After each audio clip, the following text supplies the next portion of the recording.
Hello everyone, welcome to BPSC concept वाला। BPSC concept वाला में आप लोगों का स्वागत है। कल हम लोग नेशनल करंट अफेयर शुरू किए थे और हम कहाँ ख़त्म किए थे, उससे आगे हम क्या करेंगे उसको कंटिन्यू करेंगे। ठीक है, सो वेलकम वेलकम आप सबको। नेशनल करंट अफेयर हम लोग देखते हैं ये कौन सा है। आपको फिर से बता दें कि हमारा जो मैगजीन है तरकश, उसका वॉल्यूम 1 का भी चल रहा है। जब ये ख़त्म हो जाएगा तो हम लोग वॉल्यूम 2 करेंगे। तो हम कल तक कहाँ देखे थे? हम लोग कल तक जो है वो देखे थे क्या कि विकसित भारत, लास्ट में देखे थे विकसित भारत स्ट्रेटजी रूम, जिसमें हम आपको क्या बताए थे कि जो विकसित भारत स्ट्रेटजी रूम है वो कहाँ बनाया गया है? वो नीति आयोग में ही बनाया गया है। कब? 7 मार्च 2024 को। किन के द्वारा इनॉग्रेट किया गया? अश्विनी वैष्णव जी के द्वारा। वो क्या है? वो हमारे मिति ministry of electronics and IT के मिनिस्टर हैं और साथ में रेल मिनिस्टर भी हैं। लेकिन यहाँ जो आके वो इनॉग्रेट किए वो मिति मिनिस्टर के हिसाब से आके किए। ठीक है, ये क्या है हमारा विकसित भारत स्ट्रेटजी रूम? इसमें एक इंटरैक्टिव स्पेस बनाया जाएगा जिसमें हम क्या करेंगे, डेटा को विजुअलाइज करेंगे, ट्रेंड देखेंगे, बेस्ट प्रैक्टिस, पॉलिसी इट्सेट्रा को हम क्या देखेंगे, हॉलिस्टिक मैनर में उसको देखेंगे। ठीक है, इसमें आपको बताया था कि ये वॉइस इनेबल एआई है जिसमें एलेक्सा, सीरी इट्सेट्रा जैसे जो आपकी एग्जाम्पल है उसको यूज करके हम इंटरेक्टिव करवाएंगे कि आप बोलेंगे और बोल के ही वो जो ऐप है वो जवाब देगा। उसमें हमारा जो इंपॉर्टेंट था वो क्या था? भाषिनी। भाषिनी क्या है? भाषणी एक लैंग्वेज को ट्रांसफॉर्म करके बताने वाला एआई है, जिसमें क्या है, इसको हम बोलते हैं एनएलटीएम। एनएलटीएम क्या है? नेशनल लैंग्वेज टेक्नोलॉजी मिशन के तहत भाषणी बनाया गया था। जैसे आप इंग्लिश में किसी को बोल रहे हैं और बोलेंगे इसको ट्रांसफॉर्म कर दो हिंदी में, तो ये लैंग्वेज को क्या कर देगा? चेंज कर देगा। हिंदी से कन्नड़ कर देगा, हिंदी से तमिल कर देगा, मलयालम कर देगा, तेलुगु कर देगा, बांग्ला कर देगा, इंग्लिश कर देगा, एक्सेट्रा जितने भी लैंग्वेज है। तो ये क्या है? एआई लैंग्वेज बेस्ड है। और ये किस चीज़ के तहत लॉन्च किया गया था? National language technology mission, NLTM mission. किसके द्वारा लॉन्च किया गया था? हमारे प्राइम मिनिस्टर मोदी जी के द्वारा। कब किया गया था? 2022 में लॉन्च किया गया था। ठीक है, उसके बाद आपको क्या बताया था? एनईजीडी बता दिए थे, नेशनल ई गवर्नेंस डिवीजन, जो क्या है कि independent business division NITI Aayog का। और ये 2009 में क्रिएट किया गया था। किसके द्वारा? मीति के द्वारा। अब हम चलते हैं अपने अगले आर्टिकल पे। जो हमारा अगला आर्टिकल वो क्या है? Press and registration periodicals act 2023। Press and periodical registration जो है वो क्या था? पहले इसको हम क्या कहते थे? पहले जो है हम इसको बोलते थे press and registration of books act 1867। ये क्या होता है? आपको सबसे पहले ये पता होना चाहिए कि what is periodicals. So periodicals is that type of magazine which is produced regularly. वैसा मैगजीन जो रेगुलरली प्रोड्यूस होता है, मंथली वाइज या हर एक 15 डे पे या फिर हर एक क्वार्टरली, इस तरीके का जो मैगजीन होता है उसको हम क्या बोलते हैं? पीरियोडिकल्स कहते हैं। मतलब एक पीरियड के बाद वो पब्लिश होता है। तो उस तरीके का जो मैगजीन होता है वो अब किसके तहत आएगा? वो आएगा पीआरपी एक्ट के तहत, press and registration of periodicals act. पहले वो क्या था? Press and registration of books act 1867। बस आपको ये ध्यान रखना है। अब आपको ये बता देते हैं कि ये कौन नोटिफाइड करेगा, हु नोटिफाइड दिस। ये नोटिफाइड किया गया press registrar general of India के द्वारा। ठीक है, क्यों किया गया? To tune in with the ethos of digital India. जो हमारा डिजिटल इंडिया का सपना है कि हमारा जो भारत है वो डिजिटली हो जाए, उसी के इथोस को मिलाने के लिए, बनाने के लिए। ठीक है, पहले क्या था कि अगर आपको किसी भी तरीके का मैगजीन या बुक पब्लिश करना होता था तो आपको डिफरेंट डिफरेंट स्टेज पे जाना होता था। ये स्टेज पार करेंगे तो अब यहाँ पे डॉक्यूमेंट जमा करिए, डॉक्यूमेंट जमा कर दिए तो यहाँ से लाइसेंस मिलेगा, यहाँ के बाद आपका पब्लिक बुक पब्लिश होगा। तो अब क्या है कि ये सब को हटा के एक सिंगल विंडो बना दिया गया है जिसमें आप जाएंगे और सीधा उस विंडो पे आपका बुक बहुत आसानी से, बहुत कम रूल रेगुलेशन के साथ आपका बुक जो है या पीरियोडिकल्स जो है वो पब्लिश हो जाएगा। इसका मतलब वो आसान हो गया है आपको बुक पब्लिश करना, मैगजीन पब्लिश करना। इट इज़ मोर इजी पहले से। ठीक है, इसके लिए क्या बनाया गया है? एक बनाया गया है प्रेस सेवा पोर्टल। प्रेस सेवा पोर्टल एक बनाया गया है। प्रेस सेवा पोर्टल क्या है?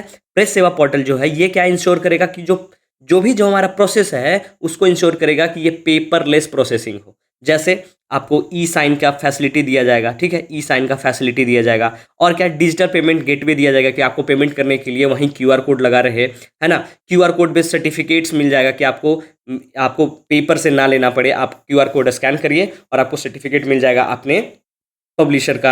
या फिर आपको पेमेंट करने के लिए आपको डिजिटली ही पेमेंट हो जाए, आपको कैश ना देना पड़े। तो ये सब जो फैसिलिटी हमारे डिजिटल इंडिया का, वो सबको मद्देनजर रखते हुए बनाया गया है क्या? प्रेस सेवा पोर्टल। अब इससे ज़्यादा हमारे एग्जाम के लिए कुछ इंपॉर्टेंट नहीं है। अगला जो है हम देखेंगे, ये बहुत इंपॉर्टेंट है, बहुत सेंसिटिव मैटर है। वो क्या है? बिल्किस बानो केस। आप सबको पता होगा बिल्किस बानो केस जो है एक बहुत ही संजीदगी और बहुत ही इमोशन के साथ आपको पढ़ना चाहिए कि किस तरीके से किसी भी स्टेट में अगर एस्ट्रोसाइड किया गया है किसी पे और उसको अपने फैमिली के साथ, फैमिली के सामने, उनके बच्चों के सामने उनका रेप किया गया था, बिल्किस बानो जी का। ठीक है, ये जो बात है वो बात कब है, 2002 का। वो क्या था कि छप्परवाड़ विलेज ऑफ गुजरात में ये घटना हुई, और जिसका जो ट्रायल था वो कहाँ हुआ था, मुंबई में हुआ था, और उसमें कन्विक्ट किया गया था 11 आरोपियों को और एक्यूज किया गया था 2008 में। उसी लोगों को क्या किया कि गुजरात सरकार ने 8 जनवरी 2024 को उनका जो रिमिशन था उसको ग्रांट कर दिया गया, रिमिशन की उनका जो सजा है उनको माफ कर दिया गया। उसी को सुप्रीम कोर्ट ने क्या किया, 8 जनवरी को स्टक डाउन कर दिया गया, है ना, बोला कि नहीं ये गलत है, मतलब उसको निराधार बताया गया, और बोला कि गुजरात गवर्नमेंट के पास ये कैपेबिलिटी नहीं है कि जुडिशरी को वो क्या करे, ओवरटेक करे। अब आपको यहाँ पे समझने वाली बात क्या है कि आप सुने होंगे pardon, reprieves, respites, suspend, remit, commute etcetera. तो वो क्या होता है आपको हम ब्रीफ में बता दे रहे हैं। ठीक है, तो आपको ब्रीफ में बताने के लिए हम यहाँ पे आते हैं, और यहाँ पे आपको हम फटाफट फटाफट बता दे रहे हैं। सबसे पहले आप सुने होंगे पार्डन। जो पार्डन है वो क्या होता है, पार्डन का मतलब क्या होता है कि किसी भी ऑफेंडर को कंप्लीटली अब्सॉर्ब करना उसके गिल्ट से, है ना, कि अगर कोई ऑफेंडर है उसको कंप्लीटली माफ कर देना। जैसे उसको अगर मिला है क्या, डेथ सेंटेंस, तो उसको माफ कर दिया कि आपको डेथ सेंटेंस नहीं दिया जाएगा, वो हो गया पार्डन। दूसरा जो आप वर्ड सुने होंगे वो होता है रिप्राइव्स, REPRIVES। रिप्राइव्स में क्या होता है कि जो suspend the implementation of an offender sentence to avoid the injustice, कि इनजस्टिस को अवॉइड करने के लिए, लैक ऑफ एविडेंस के कारण, कि एविडेंस नहीं मिला है इसके कारण उसको ऐसा नहीं कि डेथ सेंटेंस मिल जाए, इससे बचाने के लिए, इसको अवॉइड करने के लिए जो ऑफेंडर का जो सेंटेंस है उसको इम्प्लीमेंटेशन को क्या किया जाता है, सस्पेंड कर दिया जाता है। Suspend the implementation of an offender ये sentence to avoid an injustice. उसके बाद आप सुनेंगे रिस्पाइट्स।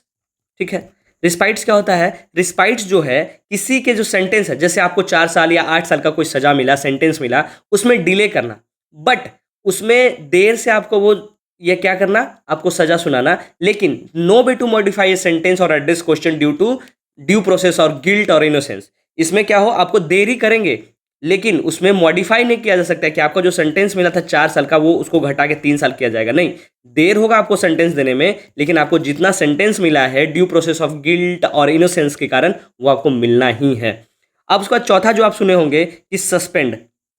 अब सुने होंगे कि president have suspended the sentence of that prisoner और एटसेट्रा। तो इसमें क्या होता है कि अगर आप जेल में, आपको 11 साल की सजा दी गई है ना, 11 ईयर्स की, और आप जेल में बहुत ही डिसिप्लिन की, कोई भी बिना लॉ, कोई रूल को तोड़े हुए बहुत ईमानदारी से रह रहे हैं, आपसे गलती से किसी तरीके का कोई मर्डर या किसी तरीके का ऑफेंस हो जाता है, तो उस सिचुएशन में क्या होता है, आपके अच्छे बिहेवियर को देख के आपको क्या किया जाता है, जो सेंटेंस है उसको सस्पेंड किया जाता है। आप देखे होंगे अमिताभ बच्चन की पुराने फिल्मों में कि जेल में वो बच्चन साहब होते हैं और उनको उनका बिहेवियर देख के उनका जो है सजा है वो क्या कर दिया जाता है, माफ कर दिया जाता है। उसी को हम क्या बोलते हैं, सस्पेंड द सेंटेंस।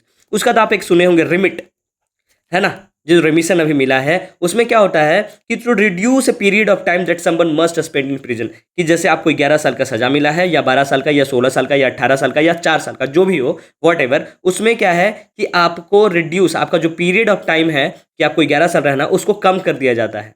ठीक है, उसमें बोला जाता है उसको कि रिमिट कर देना, है ना, रिमिशन करना। और लास्ट क्या होता है, कम्यूट, है ना, जिसको आप सुने होंगे कि कम्यूट द सेंटेंस। इसका मतलब क्या होता है, a form of clemency that reduces the punishment of a crime. अगर आप क्राइम किए हैं, आपको डेथ सेंटेंस मिला है, उसमें आपको क्या किया कि आपको जो है सजा आपका कम करके आपको मिल गया क्या, लाइफ इम्प्रिजनमेंट। कि आपको जो डेथ सेंटेंस मिलना था, जो आपको कैपिटल पनिशमेंट मिला था, उसको कम करके, उसको कम्यूट करके आपको क्या कर दिया गया, लाइफ इम्प्रिजनमेंट दे दिया गया। आपको आई होप समझ में आ गया होगा कि क्या होता है पार्डन, क्या होता है रिप्राइव, क्या होता है सस्पेंड, क्या होता है रिमिट, और क्या होता है कम्यूट, क्या होता है रिस्पाइट, है ना। पार्डन का मतलब कि आपका जो भी सजा था उसको माफ कर दिया गया। रिप्राइव का मतलब कि आपको इनजस्टिस के कारण आपका जो इम्प्लीमेंटेशन था ऑफेंडर का सस्पेंड, उसको सस्पेंड कर दिया गया। सस्पेंड का मतलब क्या होता है कि अगर आप अच्छे से जेल में रह रहे हैं, आपका बिहेवियर अच्छा है, आप किसी कोई लॉ को वायलेट नहीं करे, तो आपका जो है आपके बिहेवियर को देखते हुए आपकी सजा को क्या कर दिया गया, कम कर दिया गया। रिमिट का मतलब क्या होता है कि किसी भी कोई आदमी जेल में है और उसका जो टाइम पीरियड था कि 14 साल का जेल है, तो उसको कम करके 12 साल, 8 साल या 10 साल में उसको रिहा कर दिया गया। और कम्यूट का मतलब क्या हुआ कि आपका जो जिस तरीके का, जैसे आपको अगर प्रिजनमेंट मिला है, रिग्रेस इम्प्रिजनमेंट, तो आपको कम करके कर दिया गया कि लाइफ इम्प्रिजनमेंट, या डेथ सेंटेंस मिला है तो आपको कर दिया गया लाइफ इम्प्रिजनमेंट। ठीक है, अब आपको यहाँ से रिलेट कर सकते हैं कि क्या किया कि जो कन्विक्ट था 11, उसको गवर्नमेंट, वहाँ गुजरात की गवर्नमेंट ने 11 कन्विक्ट को क्या कर दिया गया, रिमिशन दे दिया गया। तो ये जो कन्विक्ट थे वो सर्व क्या कर रहे थे, life imprisonment for the gang rape of Bilkis Bano during the communal riots in Gujarat in 2002। 2002 में जो इनको सजा 2000 सजा इनको कब हुआ, 2008 में। तो उसी को उनको सजा में क्या मिला था, लाइफ इम्प्रिजनमेंट। लेकिन गुजरात सरकार ने क्या किया, उनको रिमिशन दे दिया, है ना, कि इनका जो लाइफ इम्प्रिजनमेंट था उसको कम करके, कि कम सजा करके उनको रिहा कर दिया गया। लेकिन फिर क्या हुआ, ये मैटर गया कहाँ, सुप्रीम कोर्ट में, और वहाँ जस्टिस बीवी नागरत्ना और जस्टिस उज्जवल भुवान के द्वारा बेंच बना, और उसमें क्या कहा गया, क्या कि गुजरात गवर्नमेंट के पास did not have the authority or jurisdiction to consider the remission applications to the convicts। अब यहाँ पे बात आपके मन में आना चाहिए कि फिर ये पावर किसके पास है, क्या ये जुडिशियरी के पास है, क्या ये प्रेसिडेंट के पास है, क्या ये गवर्नर के पास है। आगे हम देखते हैं कि जो कॉन्स्टिट्यूशनल प्रोविजन है रिमिशन का वो किससे रिलेटेड है। तो अगर आप कॉन्स्टिट्यूशन में जाके देखेंगे तो आर्टिकल 72 वो क्या कहता है, तो आर्टिकल 72 है वो कहता है कि कॉन्स्टिट्यूशन जो है वो प्रेसिडेंट ऑफ इंडिया को shall have the power to grant pardons, reprieves, respite, suspend, remit, commute the sentence of a person convicted of any offence where the sentence is by a court martial for an offense against any relating to the matter to which executive power of union extends a sentence of death। ठीक है, article 72 में क्या बोला गया कि हमारा constitution है वो प्रेसिडेंट को ये पावर देता है किस चीज को ग्रांट करने के लिए, पार्डन को, रिप्राइव को, रिस्पाइट को, सस्पेंड को, रिमिट करने के लिए, और commute a sentence. But under article 161 of the constitution ये गवर्नर को भी कुछ पावर दिया गया है। Governor of India shall have the similar power to that president but limited to the matter of which the executive power to the state extend। ठीक है, तो यहाँ पे जो है हमारा कॉन्स्टिट्यूशनल प्रोविजन क्या क्या कहता है कि आर्टिकल 72 में प्रेसिडेंट को पावर क्या क्या मिला है, और हमारा जो आर्टिकल 161 के हिसाब से हमारा जो गवर्नर के पास है पावर है बट लिमिटेड पावर है किस मैटर में, जब एग्जीक्यूटिव पावर जो है स्टेट जो है क्या एक्सटेंड करता है तब।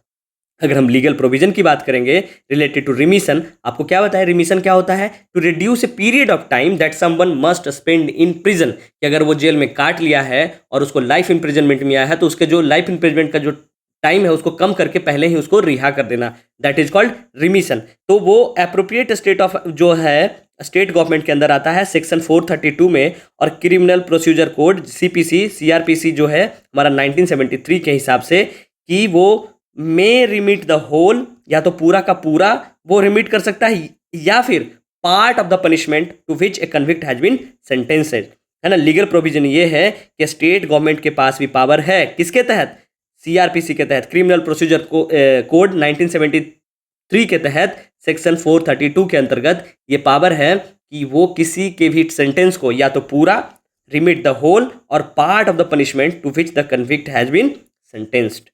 ठीक है, सो इन केस ऑफ अगर लाइफ इम्प्रिजनमेंट की बात करेंगे, अगर कोई ऐसा कन्विक्ट है जिसको लाइफ इम्प्रिजनमेंट दे दिया गया है तो उस केस में जो है रिमिशन जो है कब कितना दिन का किया जाता है, only after a period of 14 years. अगर वो कन्विक्ट 14 साल जेल में काट चुका है उसके बाद ही रिमिशन मिल पाता है, किसके हिसाब से, सीआरपीसी के सेक्शन 433A के हिसाब से। आपको सब समझ में आ गया होगा बिल्किन बानो केस। ठीक है, कि बिल्किन बानो केस क्या था ये तो पहले से ही आपको पता होगा। इसमें आपको ये पता हुआ होगा कि सुप्रीम कोर्ट ने स्टक डाउन क्यों किया, क्योंकि बोला कि स्टेट गवर्नमेंट के पास, गुजरात गवर्नमेंट के पास पावर ही नहीं है। क्यों, क्योंकि वो जो सजा दिया गया था वो किसके द्वारा दिया गया था, मुंबई हाई कोर्ट के, मुंबई के स्पेशल कोर्ट के द्वारा, और रिमिशन कौन दे रहा है, गुजरात। तो उसी के कारण स्टक डाउन कर दिया गया उनको रिमिशन को। ओके, आपको सब समझ में आ गया होगा। आर्टिकल 72 का रोल क्या है, आर्टिकल 161 का रोल क्या है, और सीआरपीसी का रोल क्या है ना। स्टेट को क्या क्या पावर्स है आपको समझ में आ गया होगा। रिमिशन क्या होता है, रिप्राइव क्या होता है ना, रिस्पाइट क्या होता है, सस्पेंड क्या होता है, कम्यूट क्या होता है, रिमिट क्या होता है। तो अगले बार जब भी पॉलिटी पढ़े तो दीज वर्ड्स आर की वर्ड्स, ये वर्ड्स को पकड़िए, आपको समझ में आना चाहिए कि क्या है। ठीक है, अब हम आगे चलेंगे। आगे में क्या बोला गया है कि पैनल बनाया गया है for the equitable distribution of benefits among एससीज। हमारे जो शेड्यूल कास्ट हैं उनके अंतर्गत, उनके बीच में जो भी बेनिफिट है उसको क्या होना चाहिए, इक्विटेबल डिस्ट्रीब्यूशन होना चाहिए, उसी के लिए पैनल बनाया गया है। इसमें ज़्यादा आपको जानने की जरूरत नहीं है, बस ये जानना है कि किस लिए बनाया गया है, एससी के लिए बनाया गया है। क्यों, क्योंकि जो हमारे यहाँ 1200 शेड्यूल कास्ट हैं जो इनके अंतर्गत आते हैं, उसमें से ये जो मैटर जो बवाल कटा था वो कटा था तेलंगाना का मदिगा कम्युनिटी के लिए। ठीक है, मदिगा कम्युनिटी के लिए जो मैटर हुआ कि तेलंगाना में बोला गया कि at least 50% of FC population in the state among 2021 census के हिसाब से तेलंगाना का जो कंप्रोमाइज करता है वो टोटल पॉपुलेशन का 50% पॉपुलेशन एससी पॉपुलेशन है। तो उसी में जो एक कम्युनिटी है मदिगा कम्युनिटी, उन्हीं के लिए ये बनाया गया था, ये पैनल बनाया गया। ठीक है, जो मदिगा कम्युनिटी है वो स्ट्रगल कर रहा है 1994 से कि उनको एससी के अंदर सब कैटेगराइजेशन किया जाए, ताकि जो उनका पहले का जो डिमांड था वो बनाया गया था क्या, उसके अंतर्गत अभी जो पैनल वाला, उसके पहले भी justice P Ramachandra Raju commission बनाया गया था 1996 में, बाद में नेशनल कमीशन बनाया गया 2007 में। ठीक है, जैसे अगर हम बात करें स्टेट जैसे पंजाब, बिहार, तमिलनाडु, ये सब स्टेट्स भी है, वो क्या है, ट्राई किया है कि रिजर्वेशन लॉ को अपने स्टेट में सब कैटेगराइजेशन करने की। ठीक है, लेकिन कोर्ट के द्वारा इसको हेल्ड अप, मतलब इंटरटेन नहीं किया गया। अगला जो है हम देखेंगे कि सुप्रीम कोर्ट में बनाया गया legal services committee. Legal services committee क्या है कि if you are financially not that capable to pay to an advocate और लॉयर, देन क्या आपको किसी तरीके का सुविधा, लीगल फैसिलिटी नहीं मिल पाएगी, तो आपका फंडामेंटल राइट क्या होगा, वायलेट हो जाएगा। इसी के लिए आपको क्या दिया जाता है, लीगल एड दिया जाता है। तो सुप्रीम कोर्ट के जस्टिस जो थे, रिटायर्ड जस्टिस, ये जज जो हैं सुप्रीम कोर्ट के जस्टिस BR गवई, उनको नॉमिनेट किया गया था किस चीज़ के लिए, chairman of the supreme court legal services committee, SCLSC के चेयरमैन के रूप में उनको नॉमिनेट किया गया। वो किनको सक्सीड करेंगे, संजीव खन्ना को सक्सीड करेंगे। ये वन लाइनर के रूप में आ सकता है कि who will be the chairman of supreme court legal services committee. पहले कौन थे, जस्टिस संजीव खन्ना, उनको सक्सीड करके कौन आ गए हैं, BR गवई। आपको पता होना चाहिए कि ये क्यों दिया जाता है, सेक्शन 3A के तहत दिया जाता है, जिसमें क्या होता है कि अगर आप फाइनेंशियली कैपेबल नहीं है लीगल एड के लिए या किसी लॉयर को रखने के लिए, तो आपको क्या किया जाएगा, free and competent legal service दिया जाएगा for the weaker section of the society. इस ये कंसिस्ट किस किस को करता है, ये जो बना है ये जो कमिटी है, उसमें कौन कौन होते हैं, एक चेयरपर्सन होंगे, उसके साथ 9 मेंबर्स होंगे। जो नॉमिनेट कौन करेगा, नॉमिनेट करेगा चीफ जस्टिस ऑफ इंडिया। और हमारे चीफ जस्टिस ऑफ इंडिया कौन है, चंद्रचूड़, DY चंद्रचूड़। आपको लास्ट लेक्चर में हम बताए थे कि DY चंद्रचूड़ जो है हमारे कितने नंबर के चीफ जस्टिस हैं, आपको कमेंट करके बताना है कि DY चंद्रचूड़ जो हैं वो कितने नंबर के चीफ जस्टिस हैं। आपको ये भी बताए थे कि इनके फादर YB चंद्रचूड़ थे, वो सबसे longest serving chief justice of India रह चुके हैं। तो आपको ये बताना है, कल ही बताए थे। देखते हैं कितने लोगों को याद है कि DY Chandrachud is the currently which number of chief justice of India. ठीक है, आपको क्या बता दिए कि जो कमेटी है उसमें एक चेयरमैन होंगे और 9 मेंबर होंगे, जिसको नॉमिनेट कौन करेगा, चीफ जस्टिस ऑफ इंडिया। बस उसका ये क्या है कि कॉन्स्टिट्यूशनल प्रोविजन क्या है लीगल सर्विसेज के लिए, कि आपको क्या होना चाहिए, the need for the providing legal services serve underline many provision. ये आपको जानने का जरूरत नहीं है। आर्टिकल 39A के तहत कि जो भी स्टेट है, स्टेट को ये सिक्योर करना है कि operation of legal system promotes justice on the basis of equal opportunity and shall in particularly free legal aid.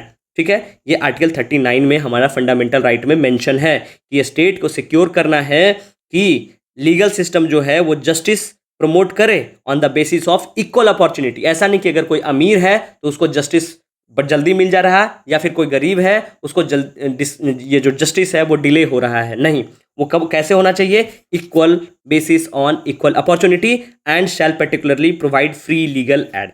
उसके बाद अगर हम बात करेंगे आर्टिकल 14 की, तो कल भी आपसे डिस्कस किए थे कि राइट टू इक्वालिटी है ना, उसके तहत, और article 2021 right to inform to grounds for the arrest, but also make it obligatory for the state to ensure equality before the law and legal system that promote justice based on equal opportunity। ये सब आप कहाँ पढ़े होंगे, ये सब polity में पढ़े होंगे। अगर आपको ये याद नहीं आ रहा है तो आपको सोचने की बात है कि आपकी तैयारी कैसी है। आपको फंडामेंटल राइट तो कम से कम कंठस्थ होना ही चाहिए। अगर नहीं है तो अभी से भी टाइम है, रटिए, पढ़िए, समझिए, जैसे करना है करिए, लेकिन आपको याद होना चाहिए। ठीक है, आगे हम देखेंगे कि गाइडलाइन बनाया गया किसके लिए, जो भी कोचिंग सेंटर्स हैं उनके लिए गाइडलाइन या रेगुलेशन, कि उनको रेगुलेट कैसे किया जाएगा।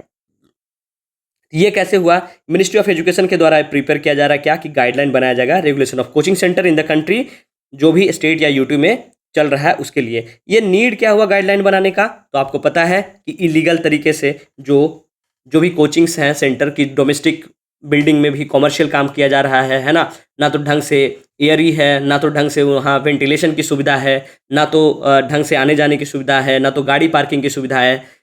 ठीक है, जिसके कारण और भी क्या रीजन है कि जो सुसाइड केसेस है स्टूडेंट का वो बढ़ रहा है। कहीं सुने होंगे कि मुखर्जी नगर के कोई कोचिंग में आग लग गया, किसी कोचिंग में अभी नामी ग्रामी एक कोचिंग है, वहाँ वहाँ के बेसमेंट में पानी चला गया और 2-3 बच्चे डूब के मर गए। लैक ऑफ फैसिलिटी है, जिसके कारण क्या है, मिनिस्ट्री ऑफ एजुकेशन के द्वारा गाइडलाइन बनाया जा रहा है to regulate the coaching centre.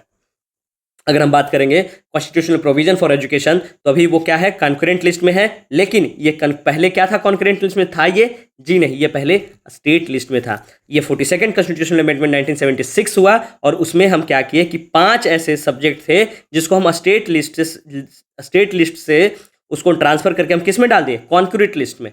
Concurrent list क्या होता है, जिसमें स्टेट और सेंटर दोनों का क्या होता है, हिस्सेदारी होता है, भागीदारी होता है। ठीक है, 5 कौन कौन था? पहला एजुकेशन, दूसरा फॉरेस्ट, तीसरा protection of wild animal and birds, fourth weights and measures, जिस तरह का जो हम लोग क्या बोलते हैं, अगर लेमन भाषा में बोलेंगे तो बटखारा वटखारा जो होता है, वजन जो वेट्स होते हैं उसमें उसका, और जिसके कारण क्या बनाया गया, ब्यूरो ऑफ इंडियन स्टैंडर्ड्स। और 5वां जो था क्या, administration of justice, constitution and organisation of all courts except the supreme court and high court. High court और सुप्रीम कोर्ट को छोड़ के जितने भी तरह के ऑर्गेनाइजेशन है, कोर्ट जो जस्टिस, कॉन्स्टिट्यूशन और ऑर्गेनाइजेशन पे बात करता है, सबको किसमें डाला गया, स्टेट लिस्ट से निकाल के कॉन्करेंट लिस्ट पे। तो आपको पता होना चाहिए कि 42nd कॉन्स्टिट्यूशनल अमेंडमेंट जो है वो क्या किया कि 5 ऐसे सब्जेक्ट था। पहला क्या, एजुकेशन। ठीक है, दूसरा क्या है हमारा, फॉरेस्ट। तीसरा क्या है, protection of wild animal and birds. Fourth क्या है हमारा, वेट एंड मेजर्स। और फिफ्थ जो है, administration of justice, constitution and organisation of all courts except what, supreme court and high court. Supreme court and high court. तो आपको ये ध्यान रखना है, 42nd। आपको याद है, इसमें कंफ्यूजन होता होगा हमेशा 42nd और 44th में। तो ये 4 2 क्या होता है, 6, तो ये 1976 हो जाएगा। और ये 4 4 क्या होता है, 8, ये क्या हो जाएगा, 1978। ओके, बस ये आपको ध्यान रखना है। अब अगला जो आर्टिकल है हमारा वो क्या है कि पंजाब की जो गवर्नमेंट है वो मूव की है कहाँ, सुप्रीम कोर्ट। क्यों? क्योंकि जो बीएसएफ का जो जुरिस्डिक्शन है उसको क्या कर दिया गया है, एक्सपैंड कर दिया गया। किसके द्वारा कर दिया गया भैया? तो जो बीएसएफ है वो किसके अंतर्गत आता है, ये आता है होम मिनिस्ट्री के अंदर, ना कि आपको डिफेंस मिनिस्ट्री। जो डिफेंस मिनिस्ट्री है, जो हमारा डिफेंस मिनिस्ट्री है, उसके तहत जो है हमारा आर्म फोर्सेस आता है। जैसे आर्मी हो गया हमारा, है ना, जो नेवी हो गया हमारा, ठीक है, जो एयरफोर्स हो गया हमारा, ये सब जो है हमारे डिफेंस मिनिस्टर के अंदर आता है, जिसको हम क्या बोलते हैं, आर्म्ड फोर्सेस। बट ये जो है बीएसएफ हो गया, है ना, सीआरपीएफ हो गया, सीआईएसएफ हो गया, आईटीबीपी हो गया, एसएसबी हो गया, आईसीबी हो गया, है ना, असम राइफल्स हो गया, आरपीएफ हो गया, एनएसजी हो गया, एसपीएफ हो गया, एसपीजी हो गया, ये सब जो है ये क्या है, पैरामिलिट्री में आता है। क्या किस में आता है, पेन से लिख दे रहे हैं, पैरामिलिट्री। और ये पैरामिलिट्री है वो किसके तहत आता है, ये आता है होम मिनिस्ट्री के अंदर। तो जो बीएसएफ है ये इसका फुल फॉर्म क्या होता है, बॉर्डर सिक्योरिटी फोर्स। तो नाम से ही आपको पता चल रहा हो कि ये किसको देखभाल करेगा, बॉर्डर्स की। बॉर्डर्स किसका, हमारे देश का। स्टेट्स का बॉर्डर को क्यों रक्षा करना भाई, वो तो हमारा इंट्रा मैटर है। जो हमारा इंटरनेशनल बॉर्डर्स है वहां पे कौन तैनात होते हैं, बीएसएफ। आपको ये बताना है कि हमारा बांग्लादेश बॉर्डर पे कौन कौन है, हमारा नेपाल बॉर्डर पे कौन सी पैरामिलिट्री है। ठीक है, क्या क्या बताना है आपको कि जो हमारा नेपाल बॉर्डर है वहां पे कौन सी पैरामिलिट्री है, हमारा जो बांग्लादेश बॉर्डर है वहां पे कौन सी पैरामिलिट्री है, और हमारा जो नॉर्थ ईस्ट है पूरा वहां कौन सी पैरामिलिट्री है, हमारा राजस्थान बॉर्डर है वहां पे कौन सा पैरामिलिट्री है, पंजाब बॉर्डर पे कौन सी पैरामिलिट्री है, आपको तो पता ही है यहाँ पे बीएसएफ है। ठीक है, तो बीएसएफ का जो जुरिस्डिक्शन है उसको क्या कर दिया गया, बढ़ा दिया गया। कितना, पहले 15 किलोमीटर तक उनका जुरिस्डिक्शन हुआ करता था, अब वो 50 किलोमीटर तक हो गया। ये देखिए आपको मैप से यहाँ समझा दे रहे हैं कि आप देख रहे हो कि ये जो हमारा बॉर्डर है, ये जो बॉर्डर है, ठीक है, तो यहाँ के बाद देखिए ये पाकिस्तान आ रहा है। तो मान लिया जाए कि यहाँ तक जो था, पहले यहाँ तक 15 किलोमीटर आता था, तो यहाँ तक ये जो एरिया है वो किसके एरिया में आता था, बीएसएफ के एरिया में। ठीक है, अब बीएसएफ को क्या कर दिया गया कि 15 किलोमीटर से बढ़ा के कर दिया गया 50 किलोमीटर। तो 50 किलोमीटर पंजाब गवर्नमेंट का कहना यह है कि हमारा जो 50 किलोमीटर के अंदर जो पॉपुलेशन है वो बहुत डेंसली पॉपुलेटेड है। राजस्थान जैसा नहीं है या गुजरात जैसा नहीं है कि हमारा डेजर्ट है या वो पूरा का पूरा खराब एरिया है। हमारा जो है बहुत फर्टाइल एरिया है, जिसके कारण क्या होता है कि हमको डिस्टर्बेंस होता है। हमारा जो स्टेट का जो एडमिनिस्ट्रेशन है, ये सब जो है उसके कारण जो हमारा पुलिस और पब्लिक ऑर्डर है वो डिस्टर्ब हो रहा है, जिसके कारण वो कहाँ गया, वो सुप्रीम कोर्ट में गया है। ठीक है, आपको समझ में आ गया होगा कि चैलेंज किया है डिसीजन को और operational jurisdiction of border security force from 15 kilometre to 50 kilometre. Supreme court ने क्या किया है, has fix the 3rd week of the April for hearing the lawsuit will. अगले आप देखेंगे जब इसका फाइनल जजमेंट आ जाएगा तो देख लेंगे। अगर हम बात करें तो ये किसके तहत बढ़ाया गया है, वो सेक्शन 139(1) BSF एक्ट 1968 के तहत। ठीक है, अगर हम बात करेंगे तो अक्टूबर 2021 में गवर्नमेंट के द्वारा बीएसएफ का जो जुरिस्डिक्शन था पंजाब में, वेस्ट बंगाल में और आसाम में, कहाँ कहाँ, पंजाब, वेस्ट बंगाल और आसाम में 15 किलोमीटर से बढ़ा के इसको 50 किलोमीटर कर दिया गया। ये देखेंगे कहाँ कहाँ, पंजाब, वेस्ट बंगाल और आसाम, यहाँ ये तीनों जगह में 15 किलोमीटर से बढ़ा के क्या कर दिया गया, जुरिस्डिक्शन 50 किलोमीटर कर दिया गया। क्यों कर दिया गया? हालांकि घटाया कहाँ गया, गुजरात में 80 किलोमीटर था, उसको घटा के 50 किलोमीटर कर दिया गया। और राजस्थान में जो है अनचेंज, राजस्थान में हमेशा से ही 50 किलोमीटर जुरिस्डिक्शन रहा है, किसका, बीएसएफ का, उसको सेम रखा गया। तो आपको ये एग्जाम में ये पूछा जा सकता है कि कौन कौन सा स्टेट है जहां बीएसएफ का जुरिस्डिक्शन जो है वो बढ़ा दिया गया है। तो वो कौन कौन सा स्टेट है, वो है पंजाब, है ना, पंजाब के बाद आपको वेस्ट बंगाल और तीसरा जो है असम, जहां 15 किलोमीटर से बढ़ा के 50 किलोमीटर कर दिया गया है। और गुजरात में जो है 80 किलोमीटर है, उसको घटा के 50 किलोमीटर कर दिया गया है। और राजस्थान में अनचेंज रखा गया है, ये ध्यान रखना है। ठीक है, अब पंजाब के साथ कंसर्न क्या है कि पंजाब गवर्नमेंट जो है वो क्लेम करती है कि जुरिस्डिक्शन जो है बीएसएफ का बढ़ाने से क्या हो रहा है कि उनको स्टेट का एक्सक्लूसिव पावर जो है उसमें कॉम्प्रोमाइज करना पड़ रहा है। Legislator on matter involving the police and public order, आपको भी बताएं कि जो पावर है वो प्रोवाइड कहाँ किया गया, स्टेट लिस्ट में एंट्री 1 और एंट्री 2 में, और किसके अंदर आता है, आर्टिकल 246 ऑफ द कॉन्स्टिट्यूशन के अंदर आता है। पंजाब गवर्नमेंट और क्या आर्ग्यू करती है कि 50 किलोमीटर का जो एरिया है जिसमें जुरिस्डिक्शन को बढ़ाया गया है वो हाईली फर्टाइल है, हेवीली पॉपुलेटेड है, जो क्या कवर करता है, covers most of the physical area forming part of the border district, जैसे पठानकोट, गुरदासपुर। हमारे लिए इंपॉर्टेंट नहीं है कि कौन कौन से डिस्ट्रिक्ट में है। ठीक है, पंजाब का अगर पंजाब पीसीएस का एग्जाम देना है तो आपको ध्यान रखना है कि कौन कौन सा डिस्ट्रिक्ट आता है, हमारे लिए कोई इंपॉर्टेंट नहीं है। हमको देखना है कि बीएसएफ के बारे में देख लेते हैं। बीएसएफ क्या है, बीएसएफ सीएपीएफ है, सेंट्रल आर्म पुलिस फोर्स है, जो किसके अंदर काम करती है, मिनिस्ट्री ऑफ होम अफेयर के अंदर काम करती है। जो कब बना था, 1965 1 दिसंबर को बना था। किसके द्वारा बनाया गया था, पहले डायरेक्टर जनरल बीएसएफ के कौन रहे हैं, के.एफ. रुस्तम जी। ठीक है, in the aftermath Indian Pakistan war ensure the security of border of India, जो इंडिया पाकिस्तान का वॉर हुआ तो हम अपने सिक्योरिटी को इंश्योर करने के लिए हम बीएसएफ का गठन किए। ठीक है, इसका मोटो क्या है, जीवन प्रयाण कर्तव्य, due to unto death. Nitin Agarwal जो है अभी बीएसएफ के करंट डीजी हैं। ओके, आपको बताते चले हम कि पैरामिलिट्री में कौन कौन सी आती है, BSF, CISF, CRPF, ITBP, SSB, ICB, ठीक है, और एसएसएफ। उसके बाद अगर हम बात करेंगे स्पेशल पुलिस फोर्स, जो एसपीएफ और एसपीजी है, वो कैबिनेट सेक्रेटरी के अंदर आती है। और आप सुने होंगे एक रेलवे पुलिस फोर्स, जो किसके अंदर आती है, वो रेल मिनिस्टर के अंदर आती है। ठीक है, बाकी यही सब है। Article 131 of the constitution of India वो क्या कहता है कि ओरिजिनल जुरिस्डिक्शन किसका, सुप्रीम कोर्ट का, जिसमें क्या है कि अगर सेंटर का जो डिस्प्यूट होता है किसके साथ, कोई भी एक या एक से ज्यादा स्टेट के साथ, तो वहां क्या आएगा, सुप्रीम कोर्ट का ओरिजिनल जुरिस्डिक्शन को रेफर किया जाएगा। और वो कहाँ लिखा हुआ, आर्टिकल 131 में। या दूसरे केस में क्या है कि government of India and any states और states on one side and one और अनदर, एक तो एक स्टेट या दूसरे स्टेट, दोनों जो स्टेट के बीच में अगर डिस्प्यूट होता है तो भी कौन देखेगी, वो original jurisdiction of supreme court के अंदर आएगा। ठीक है, अब हम बात करेंगे सुप्रीम कोर्ट का जो वर्डिक्ट आया है सुप्रीम कोर्ट का आर्टिकल 370 पे, उसके बारे में देखेंगे। सबसे पहले हम समझेंगे कि व्हाट इज आर्टिकल 370। आप मोस्टली लोग जानते होंगे, लेकिन फिर भी हम एक ब्रीफ हिस्टोरिकल बैकग्राउंड दे आर्टिकल 370 है क्या। आपको पता है कि हमारा देश जब आज़ाद हुआ था 15 अगस्त 1947 को, तो क्या हुआ कि हम लोग बहुत बिखरे हुए थे। जब हम इसको कंसोलिडेट करने की बात आई तो वहाँ पे एक आदमी के नाम आता है, वो हमारे कौन है, आयरन मैन वल्लभ भाई पटेल, सरदार वल्लभ भाई पटेल। उन्होंने क्या किया, हम लोगों को कंसोलिडेट करने की कोशिश की। उसी बीच में जो जम्मू एंड कश्मीर के रूलर थे उस समय के, वो कौन थे, महाराजा हरि सिंह। तो महाराजा हरि सिंह जो है वो 26 अक्टूबर 1947 को क्या साइन करते हैं, इंस्ट्रूमेंट ऑफ एक्सेशन साइन करते हैं, और जिसमें वो बोलते हैं कि उनके स्टेट को डोमिनियन ऑफ इंडिया में तभी मिला जाएगा सिर्फ और सिर्फ एक शर्त पे, और वो तभी सरेंडर करते हैं कि मात्र 3 सब्जेक्ट में उनको हम हेल्प करेंगे। किसके सब्जेक्ट में, डिफेंस में, एक्सटर्नल अफेयर में और कम्युनिकेशन में। क्यों, क्योंकि उधर पाकिस्तान वाला जब खदेड़ा था उनको ना, तो ये डरे डरे आए और वो फटाफट एक्सेशन साइन कर लिए। बोला कि हमको डिफेंस तुम दोगे, एक्सटर्नल अफेयर्स की बात आएगी तो इंडिया करेगी, और कम्युनिकेशंस की बात आएगी तो वो भी हम इंडिया में सम्मिलित होंगे, और तभी वो डोमिनियन ऑफ इंडिया में क्या करते हैं, साइन करते हैं एक्सेशन को। ठीक है, उस वक्त क्या होता है, हमारा उस समय कॉन्स्टिट्यूशन नहीं बना होता है। हम 26 जनवरी 1950 को अपना कॉन्स्टिट्यूशन क्या करते हैं, इन्फोर्स करते हैं।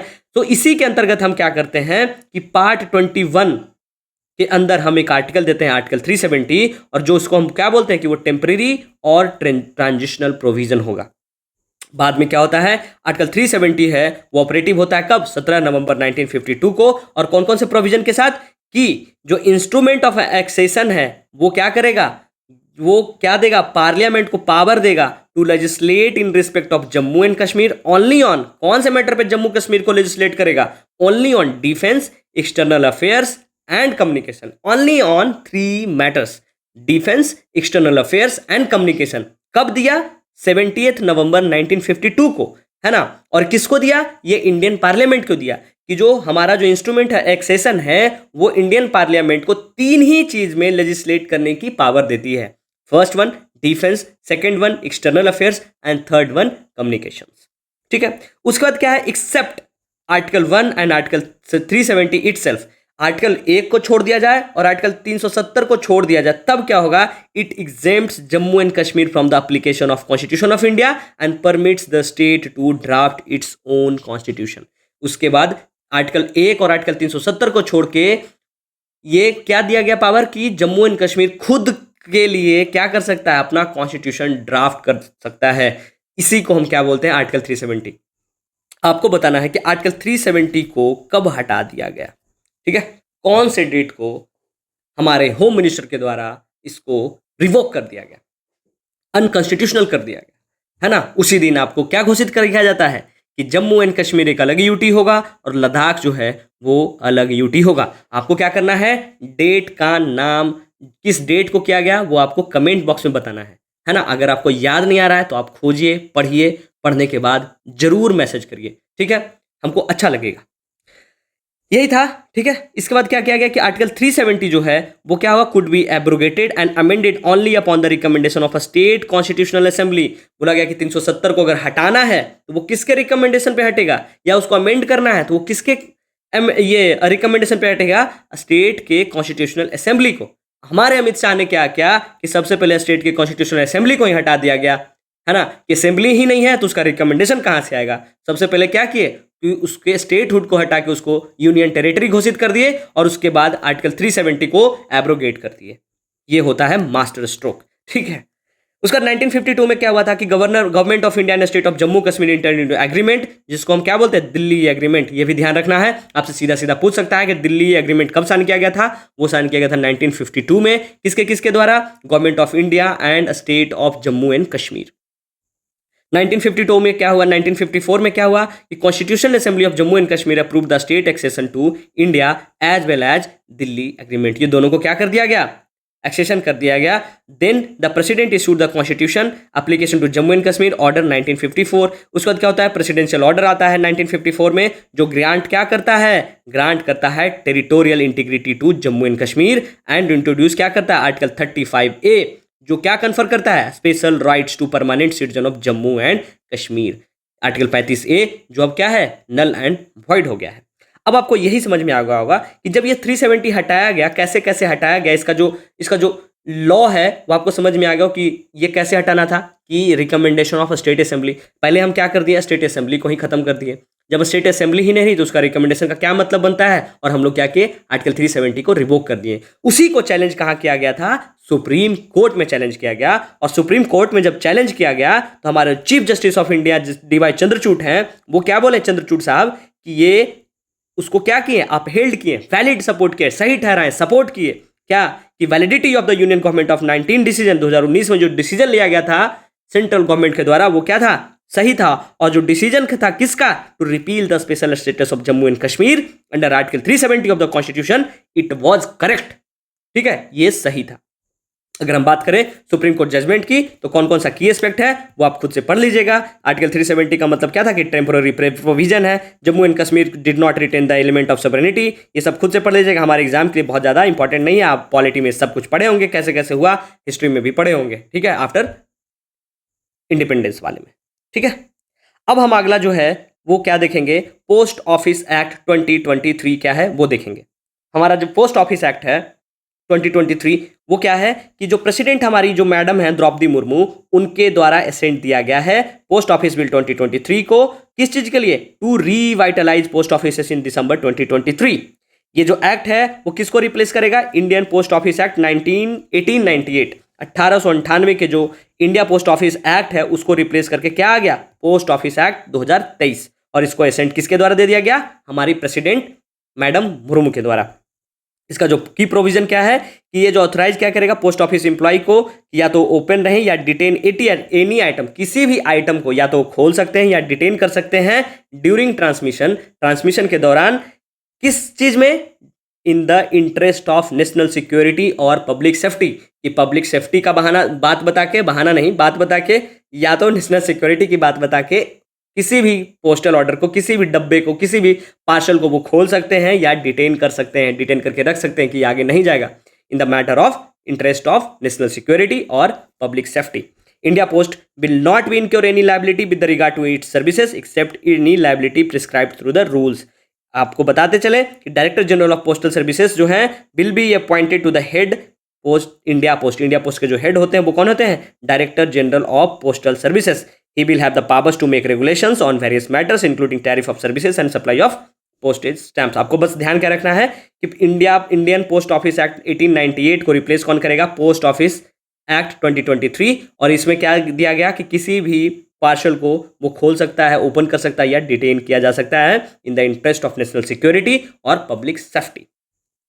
अब आता है जीरो ट्रस्ट ऑथेंटिकेशन। ये बस आपको ये पता होना चाहिए कि जीरो ट्रस्ट ऑथेंटिकेशन वो किस चीज़ के लिए है? ये in the wake of cyber attack. जो आपको पता है कि साइबर अटैक हो जाता है, वेबसाइट पूरा का पूरा हैक हो जाता है, उसी के लिए हम लोग जीरो ट्रस्ट ऑथेंटिकेशन लाए हैं। सेंटर के द्वारा, हमारा सेंट्रल गवर्नमेंट के द्वारा सेटअप क्या किया जा रहा है? Secure email setup of 10,000 user in critical ministry and department. हमारा कुछ ऐसे मिनिस्ट्री जैसे ministry of external affair, ministry of defence, ये जो मिनिस्ट्रीज हैं वहां का डेटा अगर लीक होता है तो हमारा नेशनल सिक्योरिटी पे क्या हो जाएगा? बादल छा जाएगा। उसी को सेव करने के लिए आपको पता है कि हमारा डिफेंस मिनिस्ट्री का भी जो वेबसाइट है वो हैक हो गया था एक बार। यही सबको बचाने के लिए हम क्या लाए हैं? साइबर जीरो ट्रस्ट ऑथेंटिकेशन लाए हैं। इसमें क्या होगा? जीरो ट्रस्ट ऑथेंटिकेशन, जेटीए जिसको बोलते हैं, ये सिस्टम पे बात करेगा। और इसको डिजाइन कौन किया है? नेशनल इंफॉर्मेटिक्स सेंटर के द्वारा इसको डिजाइन किया गया है। ये जीरो ट्रस्ट आर्किटेक्चर पे काम करेगा, जिसमें क्या होगा? इसमें सिक्योर करेगा, नेवर ट्रस्ट ऑलवेज वेरीफाई। कि कोई भी नया डिवाइस आता है पहले उस पर ट्रस्ट सीधा नहीं करना, उसको पहले वेरीफाई करिए कि ये सेफ है, इसमें कोई मैलवेयर तो नहीं है, इसमें कोई साइबर अटैक तो नहीं है। उसके बाद जैसा कि आप देख रहे होंगे कि 3 है, पहले वेरीफाई यूजर करेगा, फिर वैलिडेट करेगा डिवाइस को, उसके बाद लिमिटेड प्रिविलेज एक्सेस दिया जाएगा। In simple terms zero trust security framework requires all user. यही है इसका पिलर्स है, ये पढ़ लीजिएगा खुद से, बहुत हमारे एग्जाम के लिए जरूरी नहीं है। बस आपको ध्यान क्या रखना है कि जीरो ट्रस्ट ऑथेंटिकेशन है वो क्या है? साइबर अटैक से बचने के लिए बहुत सारे जो क्रिटिकल मिनिस्ट्री हैं उसके या डिपार्टमेंट है उसको बचाने के लिए 10,000 यूजर्स के ईमेल को सिक्योर किया जाएगा। 10,000 ईमेल सेटअप को सिक्योर किया जाएगा। बस ये कहाँ आ गया? उसका जो अगला जो हमारा है वो क्या है? हैबिटेट राइट्स, है ना। हैबिटेट राइट्स क्या है? आपको पता होगा कि कुछ ऐसे ट्राइब हैं जिनको प्रिमिटिव कहना तो बहुत ही ज़्यादा गलत हो जाएगा, उनको हम क्या नाम बदल के कहने लगे हैं? PVTG, particularly vulnerable tribal group, कि वो बहुत ज़्यादा वनरेबल हैं। उसी में से एक वैगा ट्राइब है छत्तीसगढ़ का, जिसको अवॉर्ड किया गया है क्या?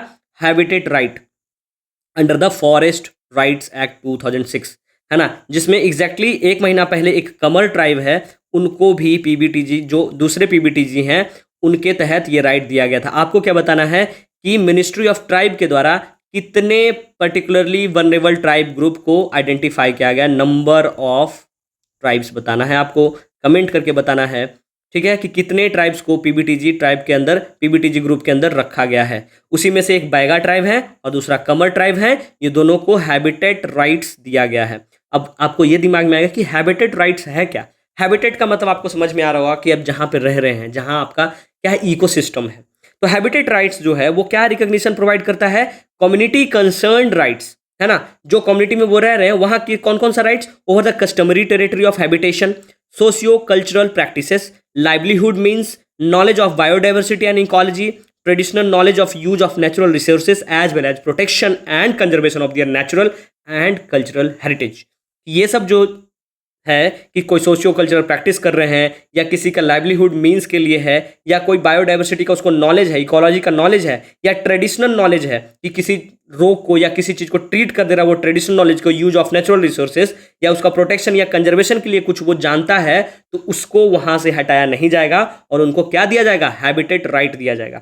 राइट, हैबिटेट राइट जो है सेफगार्ड एंड प्रमोट क्या करेगा, traditional livelihood and ecological knowledge. ठीक है, forest rights act, habitat rights हमारे लिए जरूरी नहीं है, इसको पढ़ने का कोई जरूरत नहीं है। उसके बाद आपके साथ आता है नारी शक्ति वंदना अधिनियम 2023। ये क्या है, 29 सितंबर 2023 को प्रेसिडेंट मुर्मू के द्वारा, हमारी जो मैडम मुर्मू हैं द्रौपदी मुर्मू, उनके द्वारा एसेंट दिया गया किस कौन से बिल को, विमेन्स रिजर्वेशन बिल। और उसमें कितना दिया गया है रिजर्वेशन, 33% रिजर्वेशन विमेन को दिया गया। कहाँ, लोकसभा और स्टेट असेंबली में। अगर 100 सीट्स हैं उसमें 33 क्या होंगी, महिलाएं होंगी और उनका सीट को क्या किया जाएगा, रोटेशनल किया जाएगा। ठीक है, और राज्यसभा जो है वो भी 21 सितंबर को पास कर दिया गया और ये 128वां बिल था और 106 कॉन्स्टिट्यूशनल अमेंडमेंट एक्ट बन गया। बस यही आपको जानना है और इसमें जानना क्या कि 33% रिजर्वेशन दिया गया है। ठीक है, जिसमें से 2 लोग ऐसे थे जो 454 मेंबर जो हैं इस बिल के फेवर में वोट किए थे और 2 मेंबर जो हैं वो इसके अगेंस्ट में वोट किए थे। वो कौन थे, ऑल इंडिया मजलिसे ये इत्तेहादुल मुस्लिमीन के जो मेंबर हैं, आप सब जानते होंगे इनको, असाबुद्दीन ओवैसी और सैयद इम्तियाज जलील, इन दोनों के द्वारा इस बिल को अपोज किया गया था। बाकी 454 मेंबर्स के द्वारा सपोर्ट किया गया, फेवर में वोट दिया गया। की फीचर्स क्या है कि ये जो बिल है वो रिजर्व क्या करेगा, nearly 1/3 of the all seats for the women in Lok Sabha, state legislative assembly and legislative assembly for national capital territory of Delhi. ठीक है, ये और कहाँ अप्लाई होगा, ये अप्लाई होगा seats reserve for SC and ST in Lok Sabha and state legislature. ठीक है, जो रिजर्वेशन होगा वो इफेक्टिव कब होगा, after the census of conducted. अभी तक सेंसस हमारा हुआ नहीं है, जब ये होगा उसके बाद ये इफेक्टिव होगा, है ना। और इसको बोला गया है कि सेंसस के बाद डिलिमिटेशन अंडरटेक करेगा क्या, रिजर्वेशन सीट फॉर वुमेन की कौन कौन सा सीट जो है वो वीमेन के लिए रिजर्व होगा, 33%, बस ये ध्यान रखना है। और 106 कॉन्स्टिट्यूशनल अमेंडमेंट है और 128 क्या था, ये बिल था, बस ये ध्यान रखना है। और बोला गया कि रिजर्वेशन जो है वो 15 साल के लिए दिया जाएगा और बाद में फिर इसको क्या कर दिया जाएगा, रोटेशनल कर दिया जाएगा। जो सीट्स होंगे रिजर्वेशन वो भी रोटेटेड आफ्टर ईच डिलिमिटेशन, हर एक डिलिमिटेशन के बाद इनका जो सीट होगा उसको क्या कर दिया जाएगा, उसको रोटेट कर दिया। जैसे इस बार अगर मान लीजिए पटना का सीट वीमेन को दिया गया है तो अगले डिलिमिटेशन में इसको चेंज करके 15 साल बाद इसको क्या कर दिया जाएगा, दूसरे को दे दिया जाएगा, कोई मेन को दे दिया जाएगा, रिजर्व नहीं रखा जाएगा, रोटेशनल बेसिस पे होगा। ठीक है, ताकि इनका भी मोनोपोली ना हो। ठीक है, उसके बाद आता है हमारा नेशनल स्कीम एंड इनिशिएटिव, ये हम अगले लेक्चर में करेंगे। आई होप आप लोगों को सब अच्छे से समझ में आया होगा। आपसे जो पूछा गया है उसका जवाब दीजिए। आप लोग ओसम लेक्चर, बहुत अच्छे सर, लिखने की जगह आप जो पूछा गया वो जवाब देंगे तो मुझे ज़्यादा खुशी होगी। आपको जिस तरीके का लेक्चर लगा है, आपको किसी चीज़ का इसमें लगता है कि इंप्रूवमेंट की गुंजाइश है, आप मैसेज करिए, यू आर मोस्ट वेलकम। हम इसमें सुधारने की कोशिश करेंगे। Thank you so much.